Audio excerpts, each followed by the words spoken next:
State Representative Tackey Chan of Quincy joining us once again. This is our first Tackey Talk podcast of July 2026. Tackey, how are Yeah.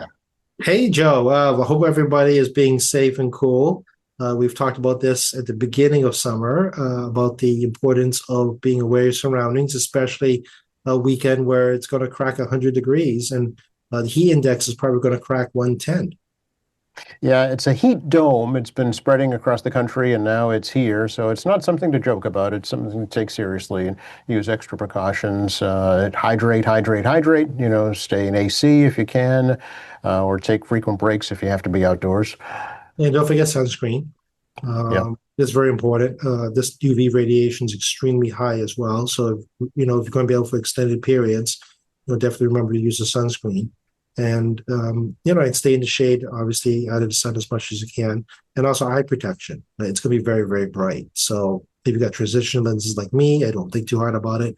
But, you should really remember to bring your sunglasses along, given how intense the sunlight's going to be.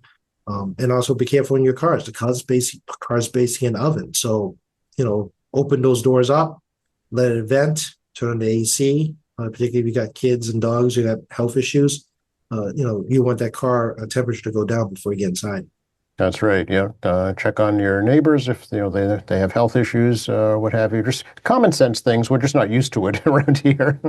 Yeah, we don't get that many 100-degree days in this part of the country, but especially along the coastline. We generally benefit from the sea breeze. Hmm. And obviously the beach is going to be very crowded. So, everyone please be mindful of, others when you're there. And because of the Merrimack sewage issue, there's the beaches on the way on the north side of the state is unavailable, which Hmm. has actually created a crush of folks going to places like Gloucester and, Right. northern beaches out just north of Boston. So it's going to be very, very crowded all around. And this morning, had to run some errands going down Route 3, and Cape traffic started right away at 8 a.m. Oh yeah, it's going to be very, very busy there too, for sure. It's Independence Day, but people can stay here at home. There's lots of stuff going on in Quincy for America 250. Yeah, you got the mayor obviously has events in Quincy Center, but we also have neighborhood events such as the Swan Road Race tomorrow, and we have also the House Neck Family Fun Day tomorrow at 10 a.m. Although I still believe at 10 a.m. it's going to be absolutely brutal. So again, remind folks, just because we're on the beach doesn't mean that it's not dangerous. And of course, we have the Squantum Parade. We also have the Marymount Parade, and for me, because I represent Germantown and Adams Shore, they have the scholarship awarding in the morning, a small parade first thing at 9 a.m. And then Germantown has its also small parade and family fun day at about 10 a.m. start. So, there's plenty of events in neighborhoods going around, and doesn't include your neighbor's barbecues or Mhm. other family-oriented events in the area. And if your neighbor has a pool, even better. Yeah, I know a lot of neighborhoods kind of plan their own little activities around the bigger events every year. So it's when Quincy kind of shines as a small town, even though it's a big city. Well, when I talk to my friends about July 4th, they're always surprised we don't actually do like a citywide July 4th event because we do Flag Day. And I explained to folks, especially my colleagues at the State House, that, I'm in my situation. I have to do three neighborhood oriented events, of which the Memorial Parade is a legit big parade. Oh, it's over 100 years old. Yeah. Yeah, and it's also about a mile and a quarter walk. Hmm. And what I'm expecting to be perhaps, close to 100 degrees and higher in the index on a walk that's 45 minutes to an hour, which I think we might be walking slightly faster this year. Yeah. And I've maybe take a noticed, dunk at the beach at the end. yeah, I've noticed that we actually walk slightly faster, depending if it's hot enough. Everyone's trying to get moving a little quicker. Sure. But yeah, my other colleagues in State House have like a July 3rd monster parade to get the 4th off, or they have nothing going on the 3rd. They have a big parade on July 4th, and they're done. So, and thankfully, I'm not a senator. Senator Keenan has to be in like 6 different places, and Quincy has 4 of them uh, Right. in his district. So John is running around different spots trying to get from event to event. So I'm very thankful not to be a senator on July 4th, where you have to be in multiple July 4th events.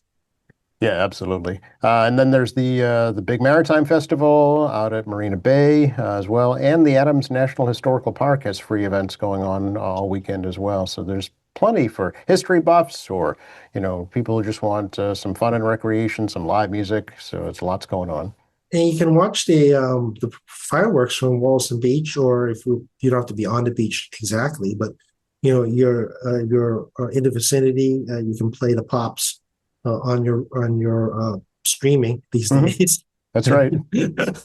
Yep. When you're streaming, you can watch it from the bay, depending where you live. And you maybe even watch it from your back deck, depending where you live in Quincy.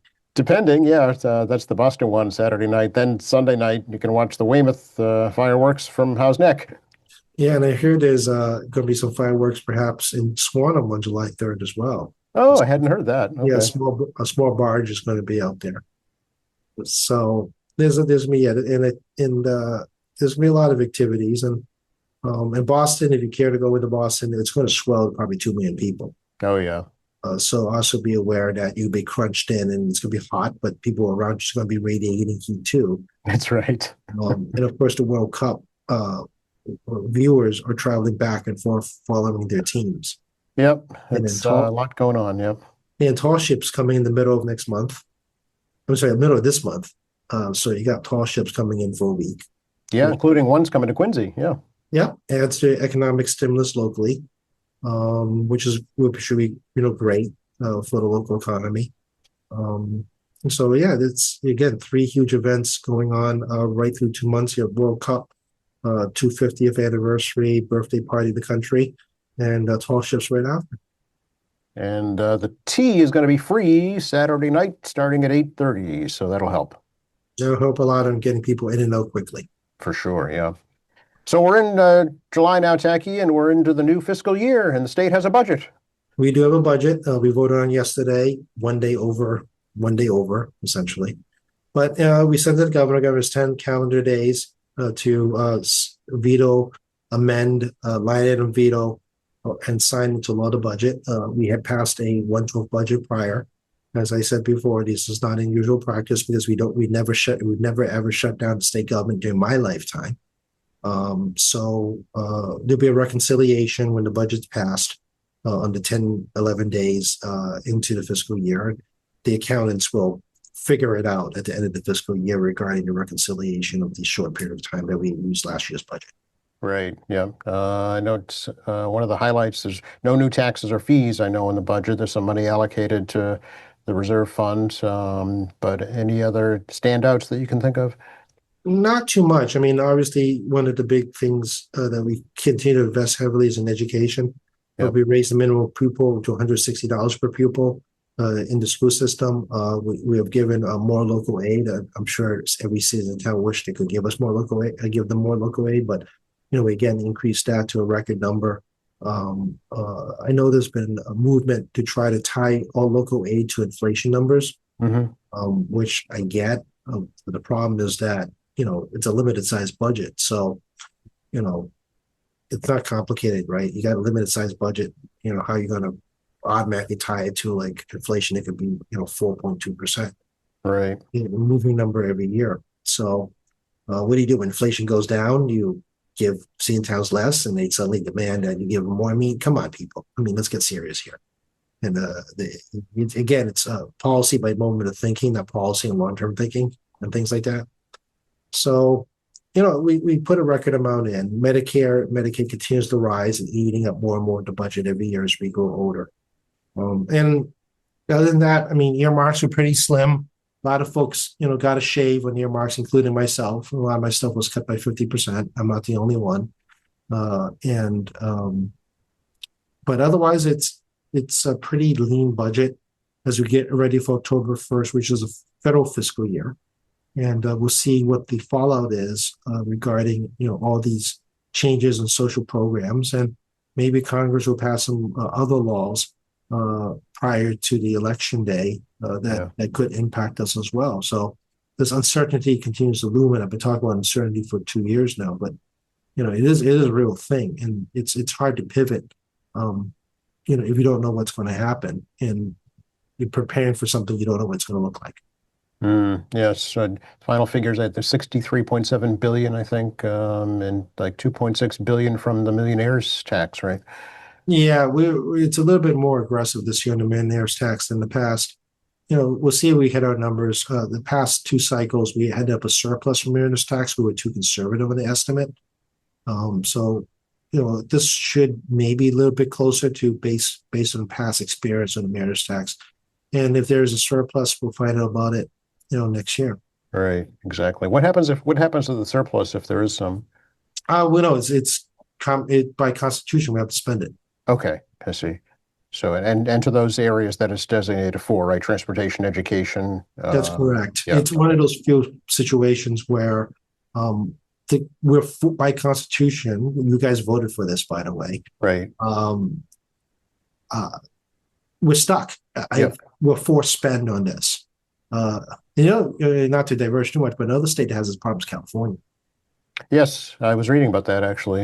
It's very interesting.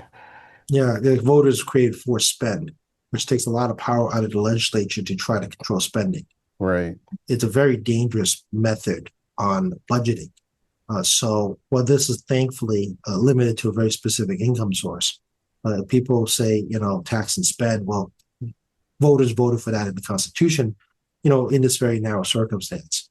But it also takes flexibility away if we need to put stuff in the rainy day fund, or move things between line items to another essential program. That option's taken away. Yeah, that's what I was going to ask. Can you kind of put it in hold in the rainy day fund and then spend it later, or does it have to get spent right away? It has to get spent. It does. Okay. Yeah, we've done stuff like moving to like certain trust funds, like the Transportation Trust Fund. Yes. But that stuff is constantly coming out.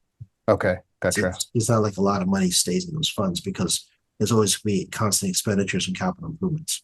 Yeah, I see. Okay. Which was actually approved by a ballot initiative, right? A ballot question. And speaking of, we got our first inquiry into the Tacky Talk podcast, Tacky, after 6 years.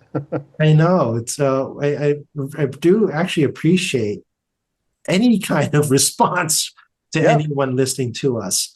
And of course, we do encourage people to also reach out to Joe directly at QATV at QATV.org. And if especially want to hear something that you'd like to hear, since it is Joe's show, especially like to say it's Tacky Talk, QATV at QATV.org, and Joe will make a decision on, whether or not it's something he can put on his show. But no, thank you very much. I really do appreciate feedback. I really do. And after like 6 years, we'd like to hear from folks. So we had talked a little bit before the show began about this, just to let you all know. And Joe actually did review the tape. I did. I went back and listened. The email was questioning your comments about the way signatures were collected for the rent control ballot initiative, and I went back and listened to it. You didn't say that all the signatures, were paid. Some of them you said were paid, but not all of them. And this person was a volunteer collecting signatures, giving their own time, and took some issue with the fact that you didn't mention that there were some volunteers. Yeah, I think absence of words is what caused that. And this is a third party from Joe, not me saying it. So it's actually better if Joe does review the tape than myself. And by absence of saying there were volunteers, it seemed to create some misunderstanding regarding that. When I say some were paid for, by logical extension, that means if you're not paying someone, they're a volunteer. But I didn't make that a clear statement. Generally, I would think that if I say some are paid for, then what about the ones that aren't paid for? Right. Which then should reach the logical conclusion. I'm saying by absence of the words, not saying the words, logical conclusion should be that the ones aren't paid for must be done by volunteers. Right. So certainly acknowledge that. Yeah. Yeah. So the lack of additional words, as opposed to let you surmise on your own, the absence of some words clearly created some degree of misunderstanding. Right. So since it is some, not all, it should be logically dictate that I'm not only talking about certain circumstances. Yep. I sent you some information, Joe, because part of the fun part about this is open a different can of worms about ballot questions and how they're paid for. Yes, very interesting to read this information from the Office of Campaign and Political Finance. So it's on record with the state regarding the amount of in-kind donations that were given to try and get this question passed. Over almost $750,000 in-kind donations. Yeah, Pretty astounding. Yeah. it is astounding. This is so I guess we're going to give a campaign finance lesson today a little bit from Yeah. a Yeah. I guy think that it'll be basically, interesting. yeah, given a guy that spends a lot of time making sure he stays in compliance, and sometimes he misses a few, and campaign finance does send him a phone call like, "Hey, you missed a couple," and everyone's imperfect, but I do spend a lot of time on this component. So ballot questions are not done the same way as my campaign account, and they're not done the same way as political action committees, and they're not done the same as independent expenditures. Ballot questions have their own separate reporting system. And it's calendar based. So you will not find a 2026 report right now, since I helped Joe out and gave him some information. So an in-kind donation means that it's a donation that you did not give money to the cause, this case, a ballot question, Mm-hmm. and instead you report what you did for them and the amount of money that you spent. In many of these cases, you notice is a not-for-profit corporation. It's a corporate for the purposes of definition. It's still a corporation, not-for-profit or for-profit. Doesn't matter. It's a corporation that has spent their money to a cause, but never actually gave you cash. And what is remarkable about this is the size of the volume relative to the actual receipts of cash. So on both the proponents and opponents, they both utilize in kind. The difference is that the proponents of this bill raised a total of, let's see here, $57,721-ish. Mm-hmm. They spent about 17,784-ish and about 39,937-ish. So just under 40 grand left. But on this report, I have shows like 689,990. So 600, almost $690,000 in in-kind donations. And you look through it, it's predominantly corporate entities. I know they're not for profits, but under Citizens United, corporation's a corporation. Right. What its purpose is irrelevant. Citizens United says it's a corporation. So in this instance, you have corporations, and I did some back of the envelope math. So they had a law firm where 8,273. And then, but if you look at the in-kind personal use, it was 211,000 plus. Yes. In-kind labor. And you had about $168,000 in quote unquote independent contractor labor, which means that entity paid for independent contractors, I'm guessing. And then if you add it together, more than 50% of the in-kind donations are actually 45% of it is in-kind donations was labor-based. Yes. And for disclosure purposes, in my world, as a candidate, when I get in-kind, I actually have to go more descriptive than saying the words. What's the words they use? In-kind staff. Let me look up a couple of words here. They use the words in-kind staff time, in-kind independent contractor. They don't actually go into what the staff actually did. I see. Okay. In my world, if let's say Joe Catalano decided to do something for me, I would have to say, in-kind donation for pizza for a meet and greet. Oh, so you have to be much more detailed about what the money was spent. Okay. Yeah, I would get a phone call. I see. If it's not sufficient detail what it used for, and I'm capped at $1,000 because it'd be a personal donation and also cannot be a corporate donation. So it have to come out of Joe Catalano's pocket. I see. It cannot be from Joe Catalano Corporation. Gotcha. Okay. So you would make a donation as opposed to cash to me directly through buying the pizza to host at your home to do a meet and greet, and then I report it as, let's say, $200, for example. And that if you want to give me a cash donation, that eats into 1,000. That means you only get an $800 opportunity for a cash donation. Oh, so it has to be in whole, $1,000. That's correct. Okay. And OCPF does not love this method, I'm aware of. And they don't like doing reimbursements. They like us to avoid it whenever possible. Oh, interesting. Extraordinary circumstances make it difficult. I have to do reimbursement. The preference is I actually pay for the pizza myself. That is the Right. preference. Out of your campaign account, right? That's correct. Yeah. Okay. That is, they prefer the cleanest way possible for disclosures Sure. for my candidate campaign account. Yep. Yep. Ballot questions do not follow this method. And the detail is very vague, right? What is that used for? So were they, and let's be frank about this, it's a ballot question. You pay lawyers to get the ballot question. You pay people to do the legal work. We discussed last time about the fact that you pay for legal work, you should get good work. Right. But not my problem. And then the remaining process of a ballot question is collecting signatures. Mm-hmm. Mm-hmm. Yep. So we have about 313,000 of in-kind staff that were utilized from these various corporate entities. Yes, they're not for profits, but they're still corporate entities. What were these $313,000 in-kind staff doing? We don't know because they're not required to report it. Yeah. That's correct. Yeah. Okay. Yeah. So you have to assume. Yeah. You have to make some assumptions on your Right. own. You're welcome listening to us. I'll let you make your own assumptions what you do, because when you ballot question process, hire an attorney to write your ballot question, or you can write it yourself. Right. The 10 people signed that ballot question, submitted to the Secretary of State, and then you collect your first round of signatures. They have to collect a second round and collect a third round of signatures. That's the process. Yep. Yep. Now, in this particular case, the bigger concern, I think, of this person that wrote to you is personal interest out of fear that rent's going to be unaffordable. So, they had a stake in this issue.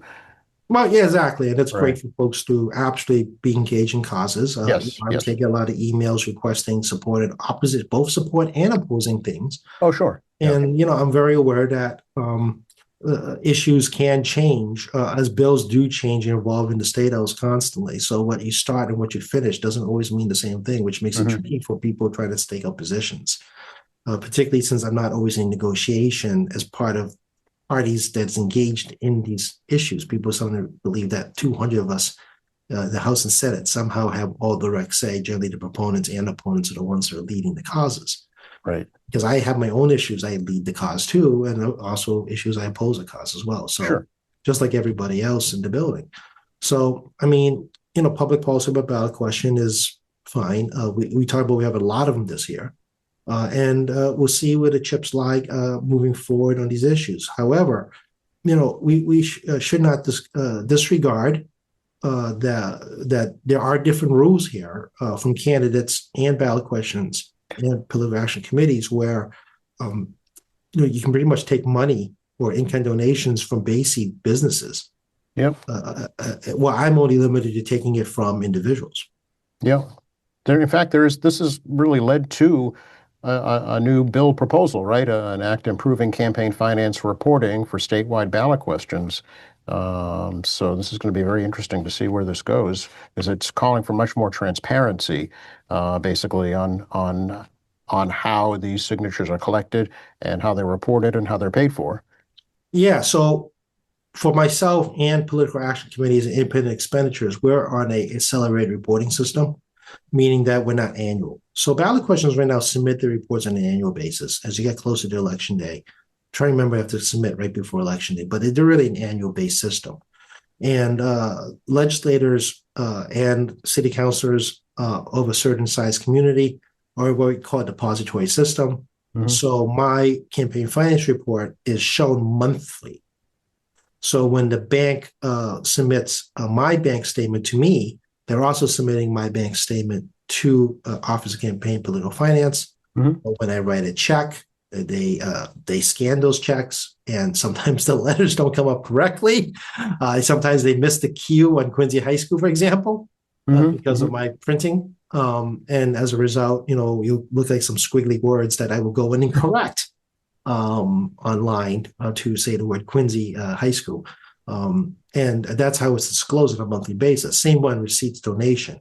So all my donations also on a monthly basis receipts. So if you want to see my campaign account, at the end of each month, it is updated from the bank to Office of Campaign Political Finance.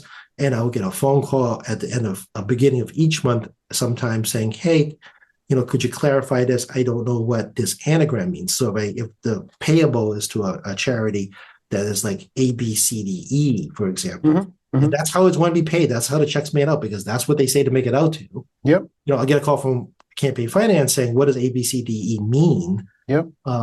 Because just because it's payable to that's what it's payable to, doesn't reflect the fact that the public knows what it's payable to.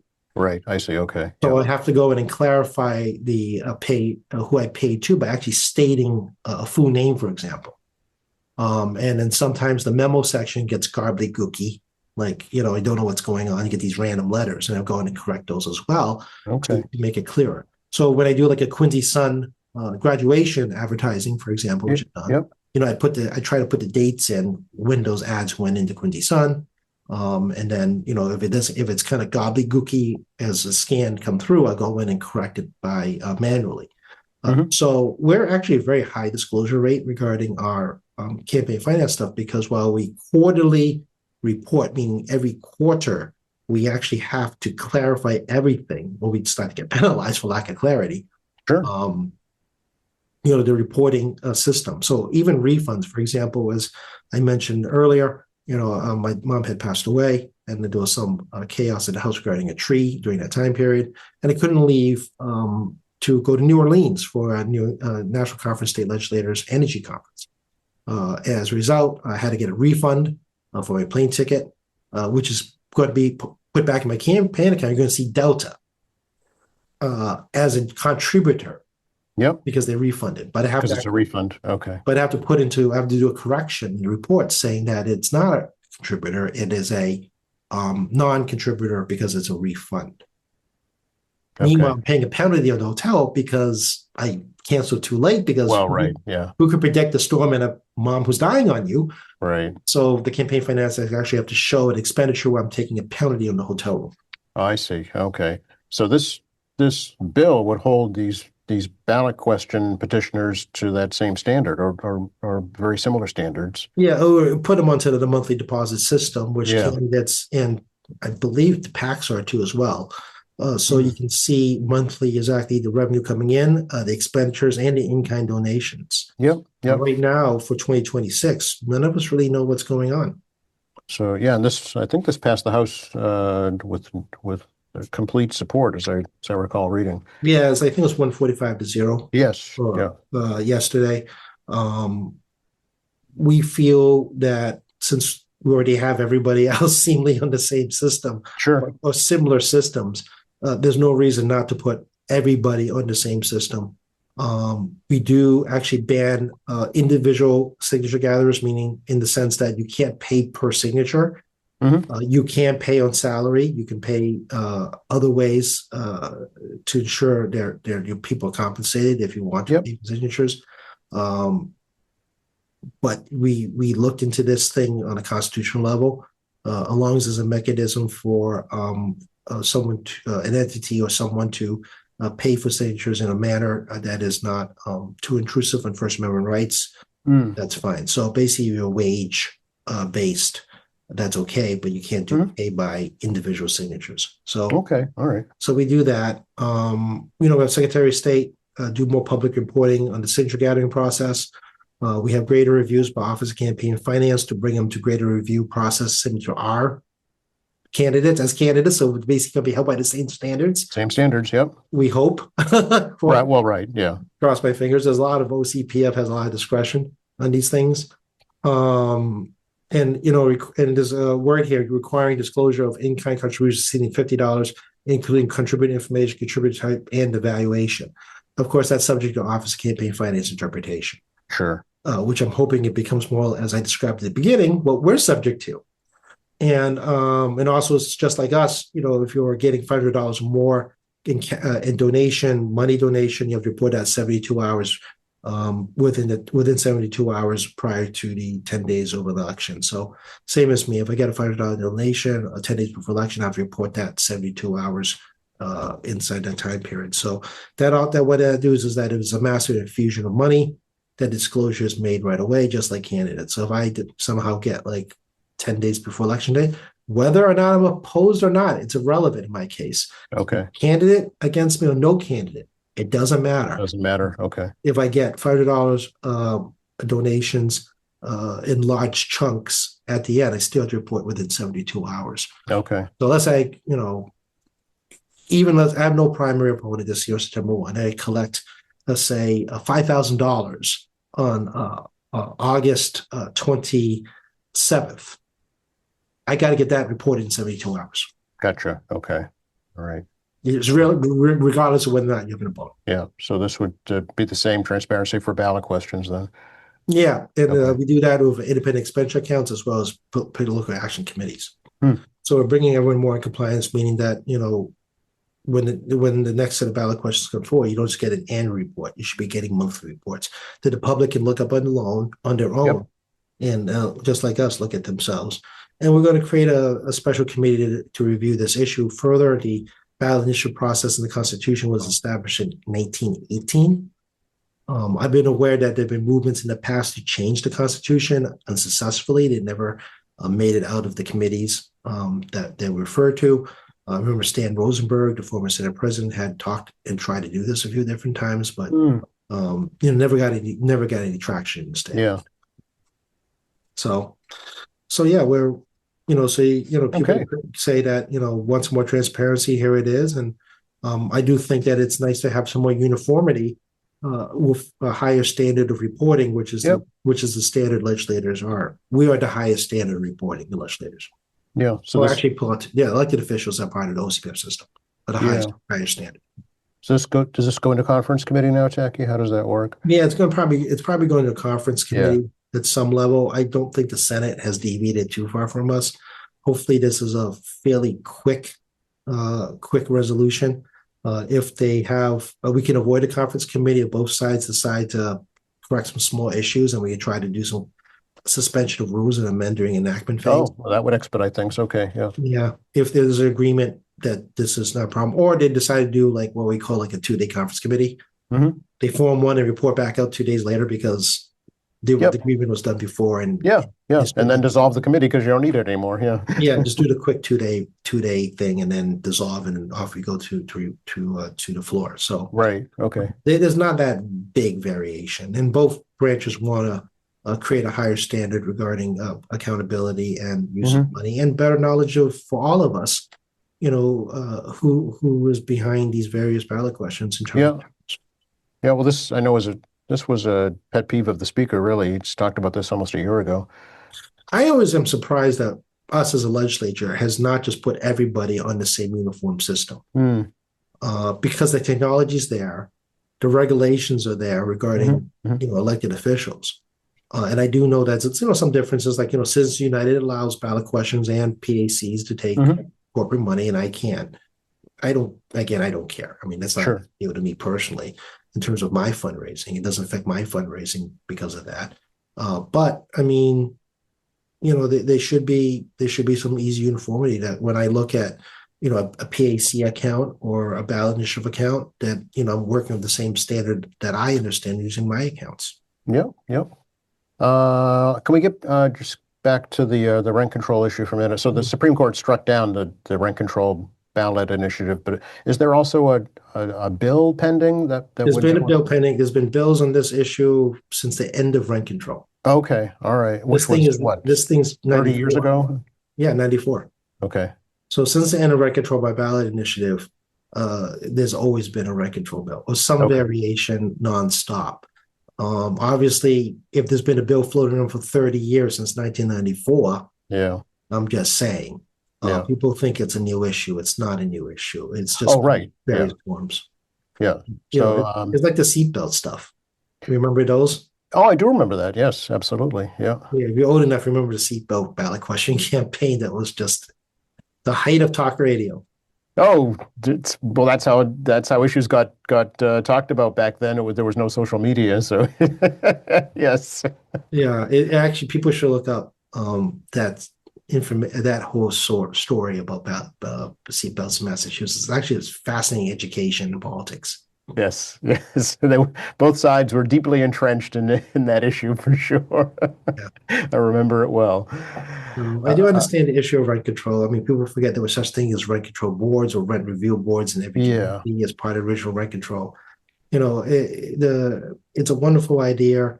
One of the major challenges, of course, is supply and demand, and rent control doesn't talk about that whatsoever. It's trying to create a new mechanism on controlling rents. And if you live through rent control before, particularly in Cambridge and Boston, there are some unintended consequences as a result of that. And but it still would not address the underlying issues that you control some rents, but it doesn't address the supply issue. mm, And this is the problem of a larger, harder conversation of how we got here, and how do you address the supply problem. And remember during COVID, Boston rents actually went down for a little bit because people they didn't renew their rents coming to the city because students weren't coming back, for example. right. And the student population is a large portion of rent impact, whether you like it or not. And it's also an important part of our local economy. So, I mean, if you do things like rent control, I understand the idea, but it doesn't actually address the underlying issue regarding supply. So would you agree though that increasing rents are an issue or a problem? Oh, it is. It's Yeah, a market related issue. As I said, for a brief moment, you had nobody coming in as students, so rents went down as people try to entice people during COVID to do rentals, which was not going to happen, yeah. right? And then I'm not blaming the students. I'm just pointing out there's a supply and demand issue of Yep. whether it be workers or whatever. It doesn't matter who the individuals we're talking Well, about. the housing shortage has been discussed for many years now here in Massachusetts, leading to higher costs in general, including rent.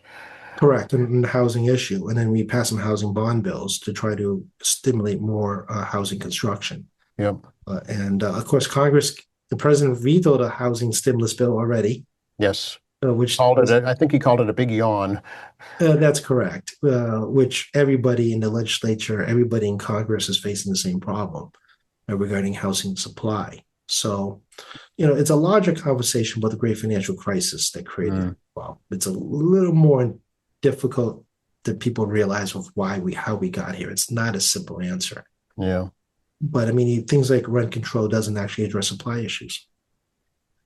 Seeing as we're talking about economic issues, some numbers out today, Tackey, that we can talk about, right? Yeah, the unemployment rate went down to 4.2%, from 4.3%. Unemployment claims came out below average.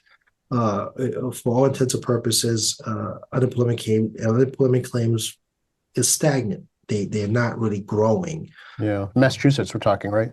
State nationwide. Oh, the nationwide. We'll Okay. get the Massachusetts number next week. Oh, okay. You have to because it doesn't quite break down that quickly. Also, July 4th holiday kind of makes it weird tomorrow. Right. Gotcha. Okay. Tomorrow's the holiday observed.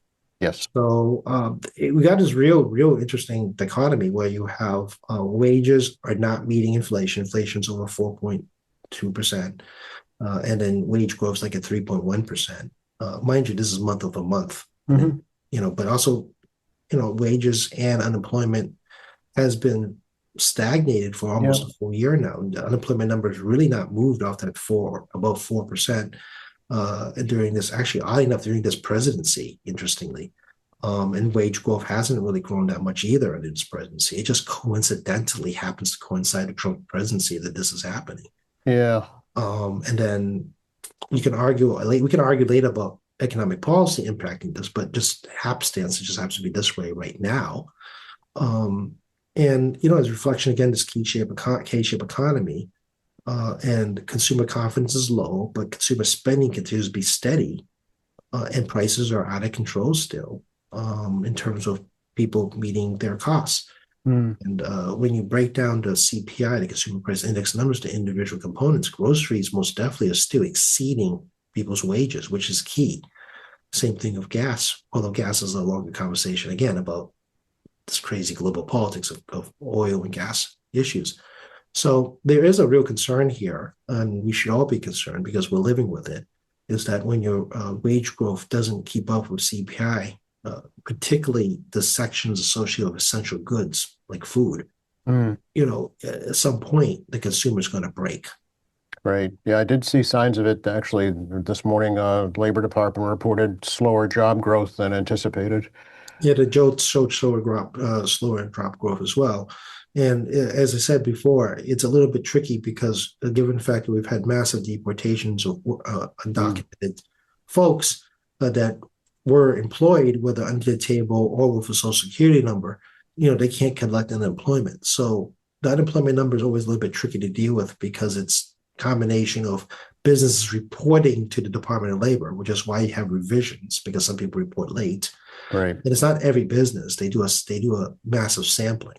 right. On this other side of it, there's actual unemployment claims, and if you're working under the table or you're anybody working under the table actually, or you've been deported, you're not going to, and you had a social security number, does you're not going to take that claim. So You it's won't show up in that statistic, right? Yeah.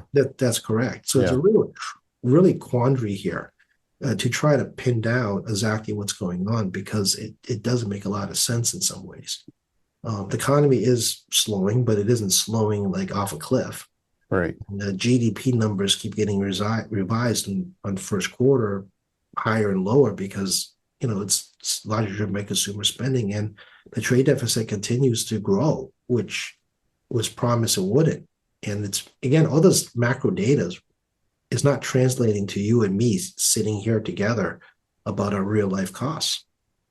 Yet, I think is the key word. Yet is the key word. And we'll see how it goes. I mean, we talk about gas prices. I mean, it's somewhere between 357 to like 375, depending what gas Yeah. you're talking about for Yeah. unleaded. Obviously, if you're a high rent area where costs are higher, it's going to be maybe as much as 50 cents, 75 cents more, depending where you are in the state. But that's we already felt the first set of sticker shocks, and airlines aren't inclined to bring down their various fees and whatever they're doing now to make up costs in other groups. And then it's such a hard conversation to have because there's so many moving targets and the macro data, and are sitting here with you and me talking about what we're paying for groceries and everything else. Mm. There seems to be a disconnect. Yeah, I would agree. And nobody, even the people that do this for a living, have a clear answer for it. No, absolutely not, Yeah. because the stock market is strong, but there's like $9 trillion in money market accounts, and a lot of people do money markets for IRAs and other retirements, and there's a slow growth fund.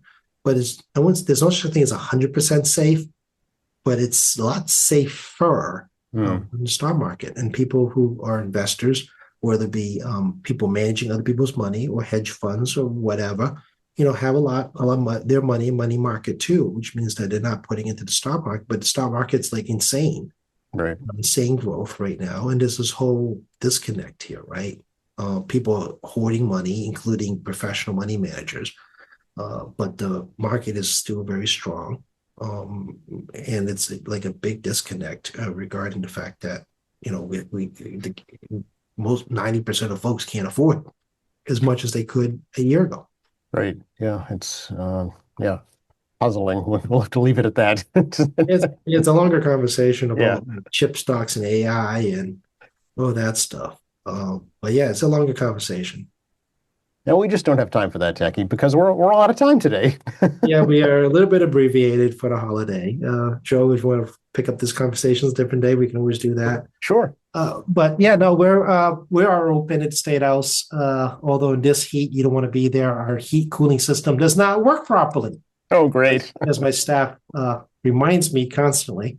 We have a lot of fans in the basement office. So room 42 is State House. I do not recommend come visiting us right now. You will bake. But yeah, room 42 to State House, 617-722-2370, 617-722-2370. Feel free to call if you got a question or a concern or an opinion. Happy to hear it. And we have tackey.chan at mahouse.gov, tackey.ch, and at mahouse.gov is the email. We have State Representative Tackey Chan Facebook. We have corresponding Instagram. TackeyChan.org is a resource page. MAlegislature.org, gov, MAlegislature.gov Very much encourage folks to use the legislative website. You Mhm. can get a lot of information, and you can very well do your own tracking of your bills and observe us on our recorded video. And of course, Joe here every week or 2 weeks, depending on our schedules. I suspect as we head into the summer and fall, we might be taking some time off ourselves. Um, but I know we'll be here to try to, create some hopefully interesting conversation. And please give feedback and response on what you'd like to hear, with Joe at QATV at qatv.org. Tackey, wishing you, your family, your colleagues a very happy and safe Independence Day holiday. You too, Joe. Stay safe, everyone. Stay cool and be well.